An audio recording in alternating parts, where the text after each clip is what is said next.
Hello friends, welcome back to my YouTube channel friendly food and blogs. ఈరోజు మన recipe వచ్చేసి tomato నిల్వ పచ్చడి.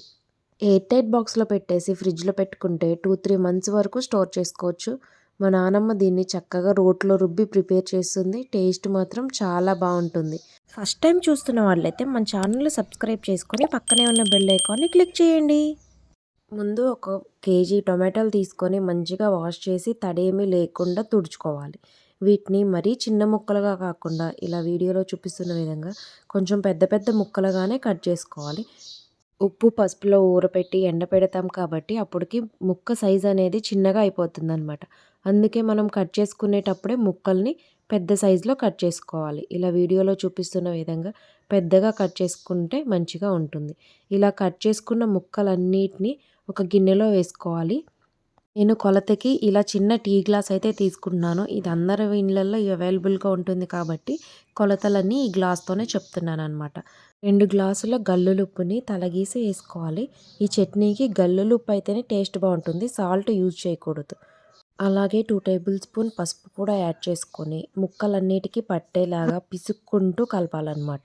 మనం గల్లులుప్పు యూజ్ చేయటం వల్ల ముక్కలోని రసం అంతా బాగా దిగుతుంది. ఇలా పిసుక్కునేటప్పుడు ఇలా 5 మినిట్స్ వరకు మంచిగా మిక్స్ చేసుకొని ముక్కలన్నిటిని ఈవెన్గా మంచిగా ప్రెస్ చేసి మూత పెట్టేసుకొని ఒక 2-3 అవర్స్ వరకు నానబెట్టుకోవాలి.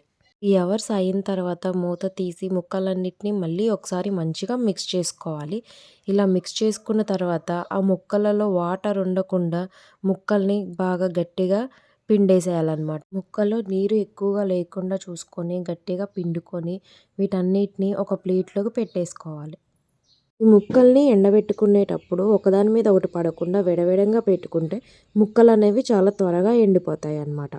ఇలా వీడియోలో చూపిస్తున్న విధంగా ముక్కలన్నిటిని విడివిడిగా పెట్టుకోవాలి.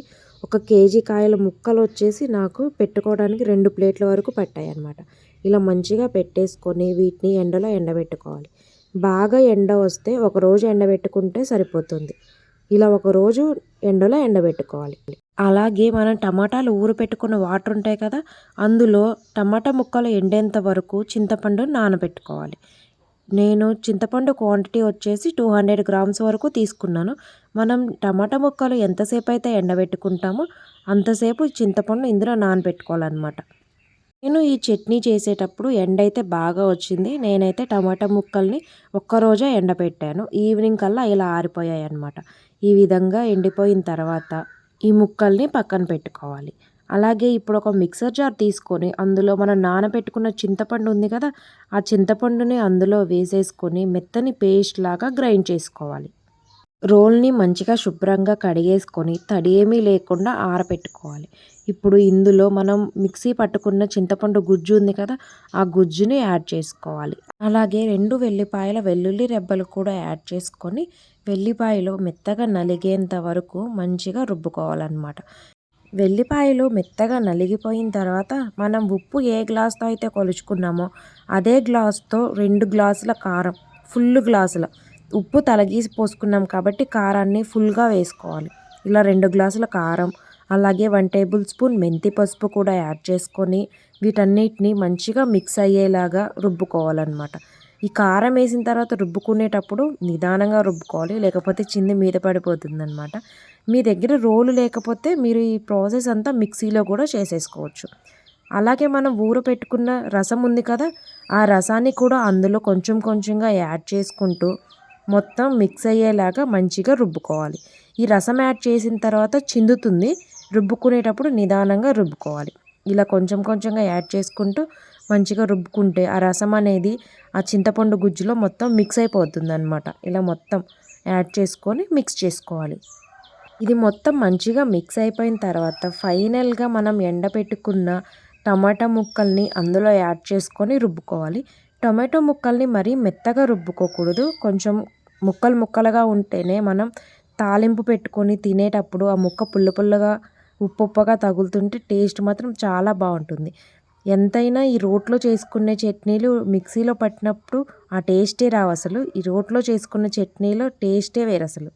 అంతే అండి. ఇలా రుబ్బుకున్న చట్నీని ఎయిర్ టైట్ బాక్స్లో పెట్టుకొని 2-3 మంత్స్ వరకు నిల్వ చేసుకోవచ్చు.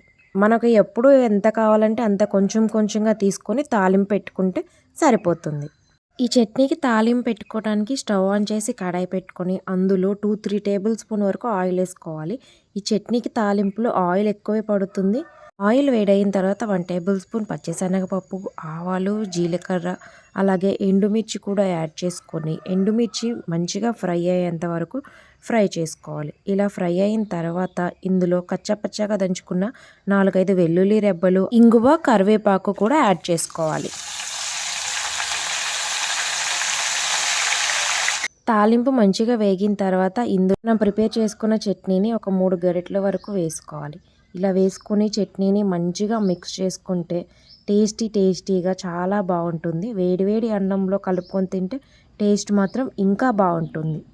రెసిపీ నచ్చితే లైక్ చేయండి. అలాగే మీరు కూడా ట్రై చేసి టేస్ట్ ఎలా వచ్చింది అనేది కామెంట్ చేయండి. ఇలాంటి మరిన్ని రెసిపీస్ కోసం మన ఛానల్ని సబ్స్క్రైబ్ చేసుకొని పక్కనే ఉన్న బెల్ ఐకాన్ని క్లిక్ చేయండి. Thanks for watching.